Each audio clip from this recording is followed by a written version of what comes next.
किसी भी वक्त भी हो जाता है, तो ये क्यों किसी वक्त भी क्यों हो जाता है, ये जरा कुछ इसके बारे में बताएं। सफाई के दो तरीकेकार हैं, जिसमें से एक डेंटिस्ट को प्रॉपर चेकअप भी है, रेगुलर चेकअप जिसको हम कहते हैं। तो जब वो रेगुलर चेकअप नहीं हो रहा होता तो अंदरूनी तौर पे दांतों के दरमियान कोई ना कोई ग़िज़ा का कोई पार्टिकल फंस रहा होता है जिसको आप क्लीन नहीं कर पा रहे होते या जो नजरअंदाज हो रहा होता है। अच्छा, वो हो इतनी स्लो स्पीड से रहा होता है कि आप उसको नोटिस नहीं ले पा रहे होते, या अगर ले भी रहे होते तो जहन में होता है कि हाँ ये तो होता है मेरे वो फलानी एक दाढ़ है उसमें खाना वो तो सालों से फंसा है, बस मैं निकाल लेता हूँ। तो वो फंसते अपनी एक जगह बनाता है, उस जगह को पक्का करता है और फिर पक्का होने के बाद वो आप आने वाली नस्लों के लिए भी एक जगह बना के जाता है जो आप दांतों की सड़न या मसूड़ों की बीमारी कह सकते हैं। सही।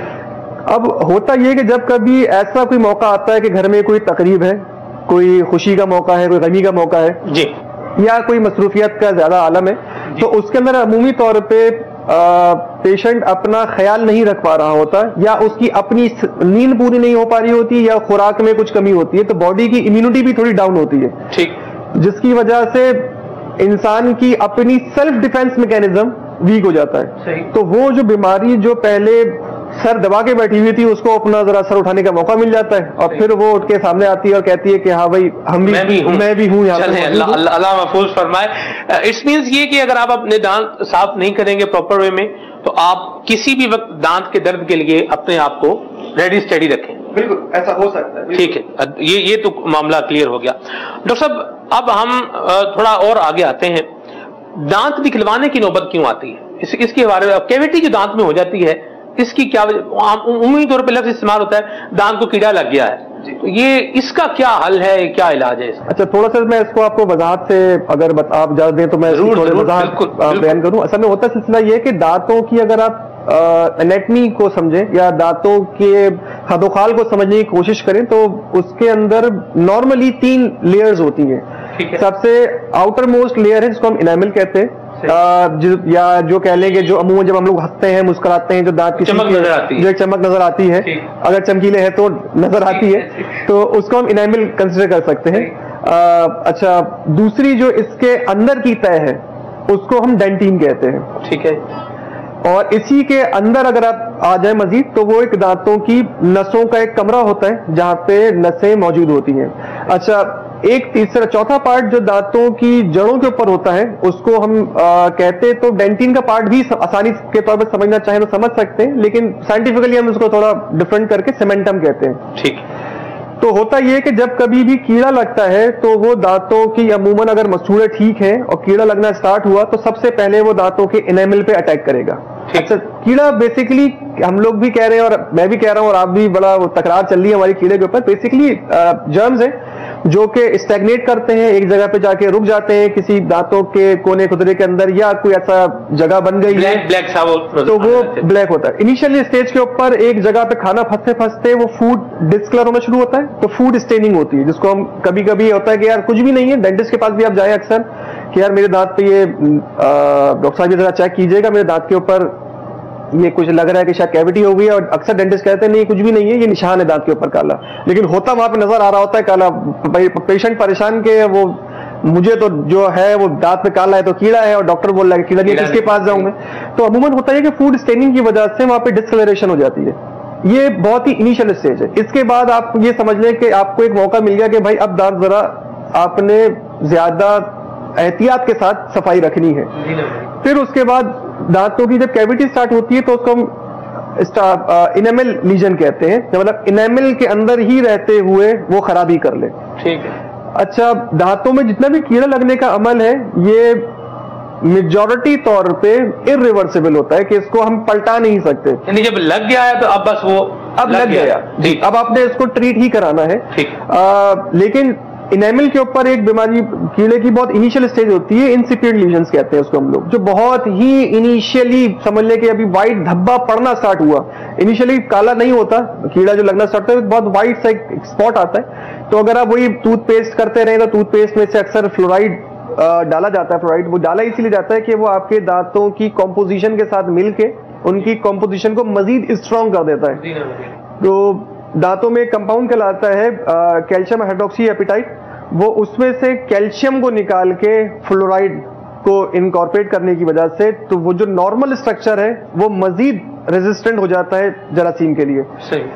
तो अब पहली स्टेज के ऊपर तो वो दांतों के ऊपर ही ऊपर था, सही, जो बचाया जा सकता था, रिपेयरेबल भी था। जब वो थोड़ा डीप हुआ इनेमल के अंदर ही, अब वो कैविटेशन प्रोसेस में चला गया। अब इसको आप रिपेयर करेंगे, रिपेयर आप कैसे होगा? रिपेयर फिलिंग के जरिए। अच्छा, यानी जो रिपेयर का मतलब कोई डेंटिस्ट जो काम करे। सही, जबरदस्त। आर्टिफिशियल रिपेयर की बात कर रहे हैं, नेचुरल रिपेयर की बात नहीं कर रहे। ठीक है। सेकेंडली, जब वही कैविटी मजीद प्रोग्रेस करती है तो दांतों की सेकंड लेयर के ऊपर जाती है, जिसको हम डेंटिन कहते हैं। डेंटिन दो तरीके से समझना चाहें तो आसान तरीके से समझ में आएगी आपको कि डेंटिन का जो ऊपरी या जो वो पार्ट जो दांतों के इनेमल के पास है वो निस्बतन तकलीफदेह कम होता है। सही। जैसे जैसे आप मजीद गहराई में जाते रहेंगे उसमें दर्द की शिद्दत बढ़ती जाएगी। अब गहराई में जाने का ताल्लुक ये, या तो कोई डेंटिस्ट मशीन के जरिए ड्रिल करता हुआ वहां तक जाए, सही, या डेंटल केरीज की वजह से वो एरिया इन्वॉल्व होते होते तह की तरफ बढ़े तो तकलीफ में शिद्दत आना शुरू होती है। थर्ड स्टेज के अंदर कभी कभार कैविटी इतनी ज्यादा खराब हो जाती है पेशेंट को बगैर पता लगे कि वो दांतों की नसों के या तो बहुत करीब पहुंच जाती है, जैसे आपसे मैंने कहा कि डेंटिन की बहुत डेप्थ में चली जाती है, या वो आप दांतों की थर्ड लेयर जो कि पल्प है उस पर इन्वॉल्व कर लेती है। पल्प एक ऐसा कमरा है दांत के अंदर, खोखला कमरा, जिसके अंदर कुदरत की तरफ से दांतों की नशोनुमा के लिए नसें भी मौजूद हैं और आर्टरीज भी मौजूद हैं, आर्टरियोल्स जिसको हम कहते हैं, माशाअल्लाह, यानी खून की सप्लाई भी वहीं से मिल रही है आपको। तो होता यह है कि जब उस एरिया तक जाता है तो फिर वो दर्द की शिद्दत बहुत ही शदीद होती है, कि जिसके अंदर वो कहा जाता है कि अगर दांत का दर्द हो तो वो बंदा को अगर शायद गोली लगे या दांत का दर्द हो तो पहले वो डेंटिस्ट के पास जाके अपने दांतों का इलाज कराए, बाद में जाके आप दूसरा काम करवाए। तो इस स्टेज तक आने के लिए दो तरह के मामला हो जाते हैं कभी कभार। एक, कभी ऐसा होता है कि आपको हल्का सा कैविटी हुई, पेन हुआ और आप बहुत शदीद दर्द में आ गए इनिशियल स्टेज के अंदर ही, और आप डेंटिस्ट के पास गए, डॉक्टर साहब मेरी तो कैविटी अभी स्टार्ट हुई और दर्द इतना शदीद, तो मैं उसको इस तरह से लेता हूं कि अल्लाह ताला की तरफ से एक बेहतरी के मामला आते हैं कि दांत मजीद, बिल्कुल दांत मजीद खराब होने से पहले पहले आपको पता चल गया। बाद लोग होते हैं ना वो हल्की चीज को तो नोटिस भी नहीं कर रहे होते, वो कोई बात नहीं, हल्का सा दर्द है, ठीक हो जाएगा। और बाज़ औक़ात ऐसा मौका आता है कि यंग पेशेंट आते हैं, वो आके कह रहे होते हैं कि डॉक्टर साहब वो हमें तो कभी दर्द नहीं हुआ, अब जब मुंह खोल के देखते हैं तो हिस्ट्री ले देखते हैं तो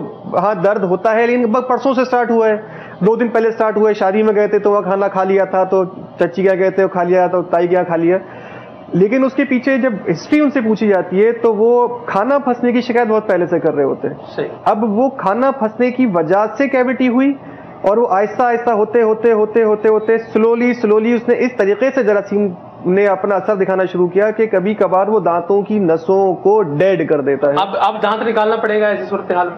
मैं उसी पे आ रहा हूं सर। जैसे ही वो दांत डेड हो गया तो आपको पता नहीं चलेगा। दांत का जो निकालने का जो मामला है वो डिपेंड करता है आपका दांत कितनी हद तक खराब हो चुका। अगरचे दांत इतना खराब है कि आप उसको बचा सकते हैं, नसों तक पहुंचा है और उस एंगल से पहुंचा है कि जिसके अंदर दांतों के बेसिक इंफ्रास्ट्रक्चर को हम बहुत ज्यादा डिस्टर्ब नहीं कहते, वरना दांतों में कुछ ऐसे वीक पॉइंट्स भी हैं कि जहां पे अगर इनिशियल लीजन भी वहीं पे ही स्टार्ट हो जाए तो हम कहते हैं कि दांतों को निकाल दिया जाए। जैसे बिलफर्ज किसी पेशेंट के ज़ईफ लोगों में मसूड़े बैठ जाते हैं, या कुछ लोगों के अंदर मसूड़ों की बीमारी होती है, मसूड़े बैठ जाते हैं, तो उसकी वजह से जो कोई भी कैविटी होती है वो सबसे पहले रूट्स के ऊपर लगती है। जैसे आपसे मैंने कहा कि रूट्स की ऊपर लेयर नहीं है जो दांतों पे प्रोटेक्टिव लेयर है, तो वहां पे जब कैविटी होती है तो अमूमन डेंटिस्ट का मशवरा ये होता है कि अब दांत को निकाल दिया जाए। डॉक्टर साहब खुद कहना चाहिए जाके डॉक्टर को, भाई मेरा दांत निकाल दें, बस कोई भी बात है, बस दांत निकालें, भाई इसको साइड पे लगाए कि दांत हटाएं इसको। बेसिकली शऊर की बात है।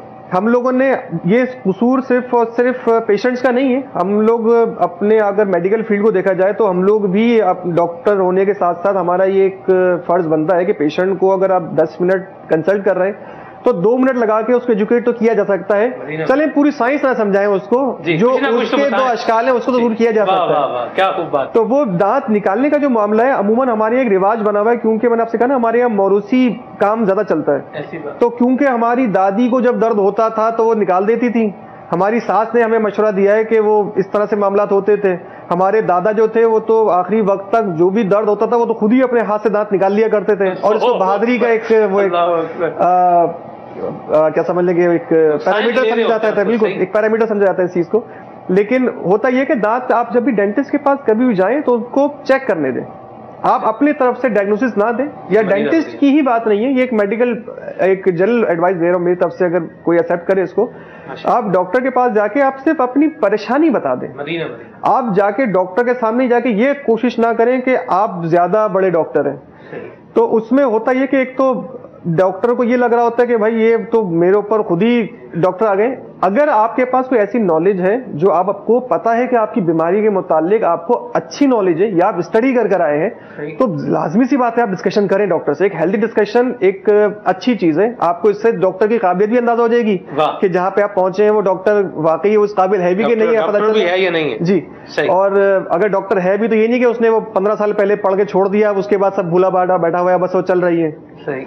तो सिलसिला जाके आप उसके पास जाएं, अपनी परेशानी बयान करें, खुद से ना बोले कि मेरे दांत निकालना जी, और उसको डॉक्टर को समझने दें कि क्या प्रॉब्लम है, और वो आपको डेफिनेटली आपके दांत के मुतालिक 2 से 3 ऐसे ऑप्शंस दे देगा, 2 से 3 ऐसे ऑप्शन दे देगा जिनको आप अवेल कर सकते हैं। इलाज क्या करना है ये बहरहाल डॉक्टर पर ही डिपेंडेड होना चाहिए, तो ज़्यादा बेहतर है। डॉक्टर आसिम अतीक माशाल्लाह बड़े प्यारे डेंटिस्ट हैं और बहुत अच्छे आदमी हैं माशाल्लाह। इनके साथ काफ़ी सिटिंग हुई, मेरे ख्याल से हमने जो रिकॉर्ड किया था ये 45 मिनट्स का था अप्रॉक्सीमेटली, तो बहरहाल उसको काट पीट के अब निकालेंगे भी तो 2 मदनी गुलदस्ते इसके बने हुए होंगे। एक आज हमने आपको दिखाया है, आइंदा भी इंशाल्लाह इसको शामिल रखेंगे हम, कुछ ना कुछ हेल्थ के हवाले से भी बताते रहेंगे आपको। और आबिद भाई से आज के सिलसिले की आखिरी बात ये सुनते हैं और फिर सादुस्ताम पढ़ते हैं। जी हुजूर। शुरू से हदीस मुबारक हमारे अदनान भाई ने भी सुनाई, आपने भी सुनाई बहुत सारी बातें। अलमुख्तसर इतना कि हम जो मेहमानों से जिस तरह भी पेश आए, सिर्फ़ और सिर्फ